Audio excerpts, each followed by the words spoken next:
네, 안녕하세요. 조화성형외과 좌승준 원장입니다. 오늘은 이제 흉터에서 조금 벗어나서 켈로이드에 대해서 좀 말씀을 드리려고 합니다. 그래서 일본의 그 레이 오가와라는 분이 계신데요. 그분은 이제 세계적인 켈로이드 흉터 관련 이제 석학이신데요. 그분이 낸 책을 보면 리셋 컨셉이라고 합니다. 켈로이드가 불이 난 집이라고 비유를 하자면 단순히 그냥 장작불에 불이 조금 옮겨 붙은 상태라면 물 양동이 정도만 부어줘도 괜찮겠죠. 물 양동이를 스테로이드가 함유된 젤이나 시트 이런 걸로 비유를 하고 있고요. 그 다음에 그거보다 조금 더 큰 거, 예를 들어 이제 큰 물 양동이 이런 것들을 스테로이드 주사라고 비교를 하고 있습니다.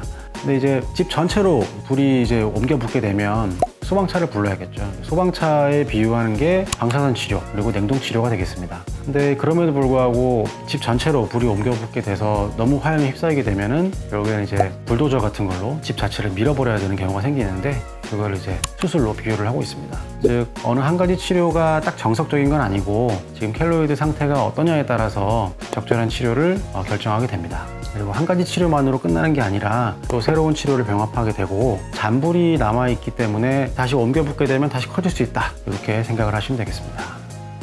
켈로이드 치료가 어떻게 진행됐었는지 한번 역사적으로 좀 말씀을 드려볼게요. 실제로 우리가 켈로이드 하면 스테로이드 주사를 맞는다고 생각을 하는데 켈로이드에 처음 스테로이드를 사용했다, 그게 효과가 있었다라고 발표된 게 1950년대거든요.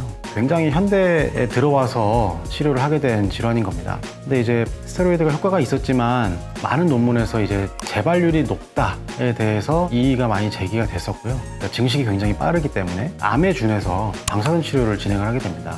아무래도 방사선 치료는 피부를 타겟으로 하게 되면은 이제 피부의 위축이 굉장히 심하게 올 수밖에 없겠죠. 그러면서 1990년대 후반이 되어서야 냉동 치료가 소개가 됩니다. 냉동 치료라는 거는 그 당시에 처음에는 길다란 그 관을 켈로이드 자체에 꽂아가지고 액체 질소를 흘려보내게 됩니다. 말 그대로 정말 냉동을 시키는 거죠. 액체 질소는 영하 196도니까요. 질소가 통과하는 순간 조직이 얼게 되고 얼었던 조직이 녹으면서 이제 괴사가 되는 겁니다. 그렇게 되면은 이제 켈로이드 조직 자체 전부가 괴사가 빠지게 되면서 말하자면 이제 리셋 버튼을 누르게 되는 거죠. 그러면서 굉장히 한 단계 진보된 켈로이드 치료가 시작이 됩니다.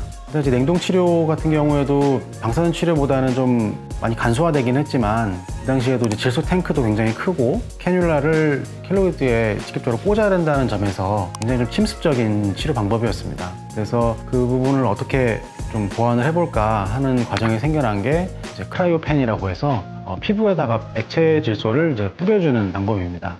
보통 한 1cm 정도 되는 켈로이드에 하나의 카트리지를 사용하게 되고 분사 시간은 한 30초 정도 되게 됩니다. 이렇게 해서 20초 정도 분사를 하게 되면 깊이 4mm 정도까지 냉동이 진행된다라고 보고 있고요. 이렇게 한 사이클만 진행하면은 1cm 기준으로 해서 켈로이드 전체를 커버할 수가 있습니다. 크라이오펜을 이용한 냉동 치료가 희한한 게 통증이 전혀 없다는 거, 굉장히 장점인 것 같습니다. 그리고 꼭 대학병원이 아닌 로컬 병원에서도 충분히 치료를 할 수 있다는 점에서 장점을 가지고 있고요. 냉동 치료를 도입함으로 인해서 켈로이드 치료의 선택지가 좀 많이 넓어졌다, 이렇게 생각을 하고 있습니다. 그래서 실제로 켈로이드 사용을 하고 있지만 그것은 뭐 쥐젖이라든지 사마귀 제거, 그 다음 기품점 제거 이런 데도 가능을 하고요. 여러 가지 질환에 좀 유용하게 사용을 하고 있습니다. 도대체 켈로이드는 왜 생기는 걸까요? 누구는 켈로이드가 생기고 누구는 생기지 않는데 꼭 유전이 되는 걸까요? 어머니 아버지가 내지는 직계가족, 반계가족 중에 켈로이드가 있다고 해서 내가 반드시 켈로이드가 생기는 것도 아닙니다. 다만 켈로이드 유전자를 가지고 있다는 것이고 그게 어떤 외부적 요인에 의해서 스위치가 켜진다라고 생각을 하시면 될 것 같습니다.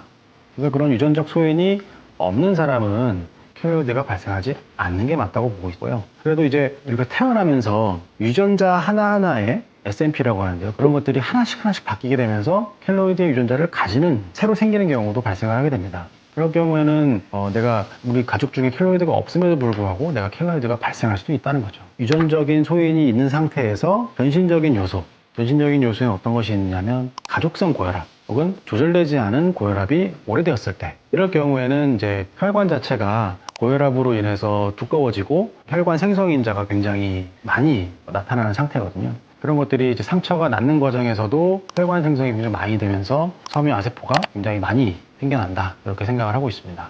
그래서 유전적 소인이 있고 그거보다 더 센 팩터가 전신적인 요소가 되겠습니다. 하지만 그래도 상처가 문제없이 다 잘 낫는다면, 내지는 뭐 전신적 소인이 있다 그래서 모든 상처가 다 켈로이드가 되는 것도 아닙니다. 그런 것이 이제 국소적 요인 때문인데요. 켈로이드가 호발하는 부위, 즉 앞가슴이라든지 어깨, 이렇게 부위가 될 수도 있고, 또 귓바퀴 같은 경우에는 피어싱을 하게 되면은 피부의 전층을 뚫는 상태고, 피어싱이 낫는 과정에서 계속 꽂아놓기 때문에 그 치유가 지연되게 됩니다.